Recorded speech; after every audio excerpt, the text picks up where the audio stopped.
নেই, যেটা 1 নম্বর ভালো 1300, 1200, 1100, 1000, 900, 700, 800। ওই দেখেন ওই কর্নারে একটা হলুদ আছে, দেখেন 550 টাকা কিনা। হলুদের ভিতরেও ভালো মন্দ আছে, ভালো মন্দ, হ্যাঁ, যার থেকে এই দামগুলো নির্ধারণ হয়। হ্যাঁ হ্যাঁ হ্যাঁ, দামের উপরে নির্ভরণ।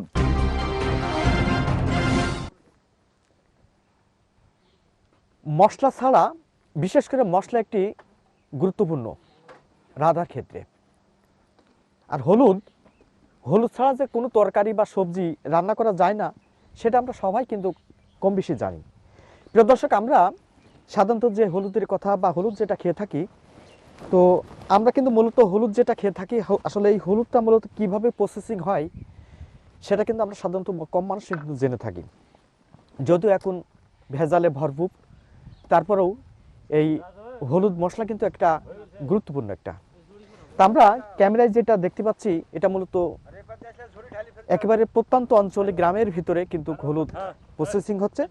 তা আমি একটু হলুদ প্রসেসিং যারা করছে, তো তাদের কাছ থেকে একটু জানার চেষ্টা করছি যে আসলে তারা কিভাবে এই হলুদগুলো সংগ্রহ করেন এবং এই হলুদটা মূলত প্রসেসিং করতে কি কি কাজগুলো করাতে, সেটা একটু একজন কারিগরের সাথে একটু কথা বলি। তো আমরা একজন কারিগরের সাথে কথা বলি। চাচা, আপনার নামটা কি? আমার নাম নিজাম আলী।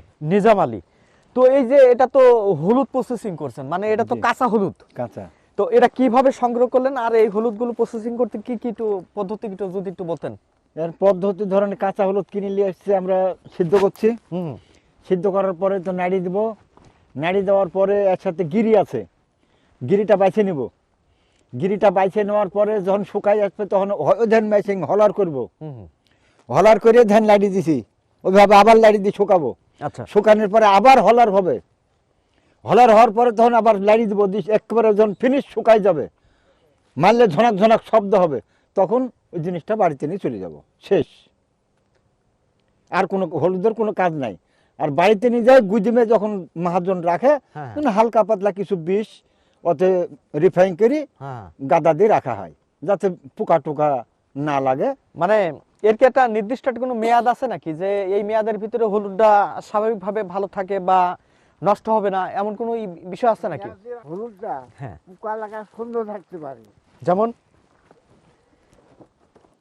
ছোলা, মুসুরি, গম, তেমন থাকে না। হ্যাঁ হ্যাঁ হ্যাঁ, ওটার টাকাটা হলো হ্যাঁ, এই পাতি ঘুরে আসো। মাইরে বড় পলিথিন দিয়ে ঘিরে রাখতে হবে, মানে ওই হাওয়াটা মানে বাইরে না যায়। আচ্ছা, ওই হাওয়া যখন বাইরে যাবে না, পোকা চুরমারে ঢুকতে পারবে না।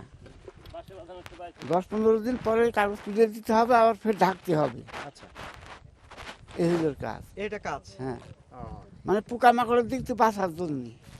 আচ্ছা, তো আপনি যেটা বলতেছিলেন আর কি, যে তাহলে এভাবে কতদিন ধরে কাজ করা যায়? এভাবে আমরা কাজ করি মোটামুটি ধরেন 3 মাস, হয়তো পুজেও নাকি পুজে এরকম। আচ্ছা, 3 মাসের মধ্যে কাজ কমপ্লিট হয়ে যায়। এটা ফুল প্রসেসিং, অর্থাৎ মানে পূর্ণ, অর্থাৎ যেটা পাউডার আকার যেটা হয় আর কি হলুদ, ওটাই তো শেষ পর্যায়ে। হ্যাঁ, মানে এইটা করতে মূলত মানে শুকানো লাগে কতদিন তাহলে? মানে আপনার তো এখানে যেগুলো হলুদ আমরা যেটা দেখছি, মাঠে যেটা দেখতে পাচ্ছি আর কি, এই যে এটা, তো এগুলো তো মূলত এখন এটা তো মানে সিদ্ধ হয়ে গেছে আর কি। হ্যাঁ, তাই তো। আচ্ছা, সিদ্ধ হওয়ার পরে এটা এখন কতদিন পর্যন্ত সিদ্ধ থাকবে, একটু আসবেন এদিকে। ওই মোটামুটি আপনার 25-26 দিন লাগে শুকায় কমপ্লিট করতে। এইটা, হ্যাঁ, এটা, হ্যাঁ হ্যাঁ, আচ্ছা, এটা মূলত মানে 25-26 দিন সময় লাগে, যদি ভালো রোদ হয়। হ্যাঁ, ভালো রোদ হয়, মানে এটা হচ্ছে রোদের প্রয়োজন। ধরেন রোদ না হলে তো জিনিসটা শুকায় না, মানে রোদের উপরে নির্ভর করে। রোদের উপরে নির্ভর করে, রোদ না হলে বেশি সময় লাগবে। আচ্ছা, এই যে হলুদগুলো, এই যে এই পাশে যেটা আমরা দেখতে পাচ্ছি, এটা তো কাঁচা হলুদ। হ্যাঁ, এটা কাঁচা। আচ্ছা, এটা তো আপনারা মানে কৃষকের কাছ থেকে কিনছেন? হ্যাঁ, হাটে থেকে কিনে নিয়ে আসে কৃষকের কাছ থেকে। এগুলো কিনা পরে কত দিন আপনার মানে কিনা মন বা কেজি হিসাবে কেনেন? এগুলো মন হিসাবে কিনে। কত করে মন ওর কোনো ঠিক নেই। যেটা 1 নম্বর ভালো 1300, 1200, 1100, 1000, 900, 700, 800, ওই দেখেন ওই কর্নারে একটা হলুদ আছে, মানে দেখেন 550 টাকা এই কিনা। হলুদের ভিতরেও মোটা ভালো মন্দ আছে আর কি। ভালো মন্দ, হ্যাঁ যার থেকে এই দামগুলো নির্ধারণ হয়। হ্যাঁ হ্যাঁ হ্যাঁ, দামের পুরো নির্ভরণ। হ্যাঁ, পাবনারটা দাম বেশি, পাবনারটার দাম বেশি। পাবনার হলুদের নামই পাবনা, তার দাম বেশি। সবচেয়ে সেই হলুদ 200-100 টাকা বেশি দামে কিনা লাগে। মানে এই জাতের নাম কি পাবনা? জাতের নামই পাবনাই পাবনা। পাবনাই। হলুদের মূলত আসলে জাত কয়টা আপনারা যেটা বললেন উনি যে 3 রকম জাত আছে। বহুত রকমের জাত আছে, তার মধ্যে ধরেন এই হলুদটাই ভালো। হলুদ হলো পাবনাই, হ্যাঁ হ্যাঁ তারপরে সোনামুখী, আর তারপরে যা যা আছে ওটা হলো অযোগ্য। এই দুটো হলুদের নাম। মানে আমাদের এই অঞ্চলে বিশেষ করে দর্শক, আমি এখন যে পয়েন্টে দাঁড়িয়ে আপনাদের সামনে কথা বলছি, এটি মূলত হচ্ছে কুষ্টিয়া জেলার অর্থাৎ সীমান্তবর্তী এলাকা, মনোহরদী ইউনিয়ন। এটা কি গ্রামের নামটা কি? রসুনপুর গ্রামে। তো সেখানে মূলত এখানে যে হলুদের যে প্রসেসিংটা হয়, কৃষকরা যারা কাজগুলো করে, তো সেটা একটু সেটা আপনাদের আমি সরাসরি কথাগুলো জানার চেষ্টা করেন। যেটা বলছিলেন আপনি আর কি, যে এই যে হলুদ মূলত আপনি জাতের কয়টা কথা বললেন? আরে 2 রকম জাতের নাম করা, তার মধ্যে আমাদের দেশে কোন কোন জাতটা বেশি হয় আর কি ভালো? সোনামুখী আর পাবনাই। পাবনার বেশি হয়, পাবনারটা বেশি হয়। এই হলদির নামই পাবনা। সোনামুখী হলদি জাতির নাম, যেমন ধানের মেলা রকম নাম থাকে, হ্যাঁ। এই হলদিরও মেলা রকম জাত আছে। আচ্ছা আচ্ছা, তারপর আমাদের এই অঞ্চলে সবচেয়ে কোন হলুদটা বেশি চলে আর কি, ভালো কোয়ালিটি, এবং যেহেতু আপনারা দীর্ঘদিন ধরে সবচেয়ে দামের মান পাবনার হলদি মানে করে কোনো দাম নেই। পাবনাই হলদি বেশি চলে। মানে এই জাতটা ভালো, এই জাতটা হ্যাঁ, সব জাতটাই রকমের ভালো। গাছ পাছ শুকনো কালার বেশি, সব দিক দিয়ে পাবনার হলদিটা ভালো হয়। ভালো হয় আর কি। যেটা আমাদের এই অঞ্চলে কি হয়, হ্যাঁ, আমার অঞ্চলে হলুদ হইতে এটা কোনো বাইর করে হলুদ নাই। মানে এই যে হলুদগুলো এখানে যে স্তূপগুলো আমরা দেখতে পাচ্ছি, যে কাঁচা হলুদ, এগুলো তো বাজার থেকে কেনা আর কি, হ্যাঁ, হ্যাঁ। এলাকার হলুদই, কিন্তু এগুলো সবই আমাদের অঞ্চলের, এই অঞ্চলেরই। মানে বাইরের কোনো অঞ্চল বাইরের নেই। কোনো না। রাষ্ট্রের হলুদ নাই, সবই বাংলাদেশের হলুদ। ও বাইরের হলুদ দেখেন আসলে ও হলদে ওই বাইর করে একটা হলুদ এখানে তৈরি হয় না, আমাকে অন্য রকম ওই যে হলুদগুলো আমরা যে গাড়ি থেকে যেগুলো নামছে আর কি, সবই বাংলাদেশ। একই একই এটা হলুদ। সব আমাদের এই অঞ্চল থেকে আর কি। আমাদের অঞ্চলে হলুদ। হাটে যায়, এরকম করে নিজে হাটে যায় বেচে, এরা সেখান থেকে পাই করে কিনে নিয়ে আনে।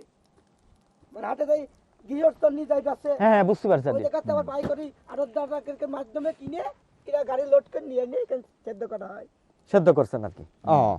তো মোট কথা, যেহেতু বিভিন্ন দামে আপনারা কিনছেন, এই যে শেষ কথা হলো যে যেহেতু এখন এটা মানে মিলে যাবে আর কি, প্রসেসিংটা আর কি, মানে যখন পাউডার করা হবে আর কি, এই যেটা এটা 25 দিন মতন লাগে আপনি যেটা বললেন আর কি, শুকাতে আর কি। হ্যাঁ, হ্যাঁ, তো এখন প্রশ্ন হলো যে আপনারা কি ওই মিলে যেটা দেন নাকি মূলত একেবারে পাউডার করে বিক্রয় করেন, নাকি শুধুমাত্র এইটা শুকানোর পরেই শেষ আপনাদের কাজ? এটা শুকানোর পরে শেষ। এটা? মানে এই জিনিসটা যে নোংরা হয়ে আছে না, হ্যাঁ হ্যাঁ, ওই মেশিনে দিয়ে এই জিনিসটা পরিষ্কার করব। এই করবে। পরিষ্কার করা হচ্ছে আমাদের কাজ। আচ্ছা, তারপর তারপরে ধরেন এই মেশিন হলুদ মহাজন বিক্রি করে দিবে। ওই কোথায় যা যে রিফাইন হবে, হলুদ তৈরি হবে, যে হলুদ আমরা তরকারিতে দিয়ে খাই, মানে পাউডার করে আর কি, পাউডার গুঁড়ো আর কি। ওই পাউডার যে কোথায় হবে এটা তো আমরা, আচ্ছা আচ্ছা, তার মানে পুরাটাই হচ্ছে আপনারা এখান থেকে মানে পাউডারের প্রসেসিংটা করে দেন আর কি। হ্যাঁ, হ্যাঁ, পাউডার কোথা থেকে কিভাবে ভাঙানো হবে সেটা আপনারা জানেন না ওটা আমরা।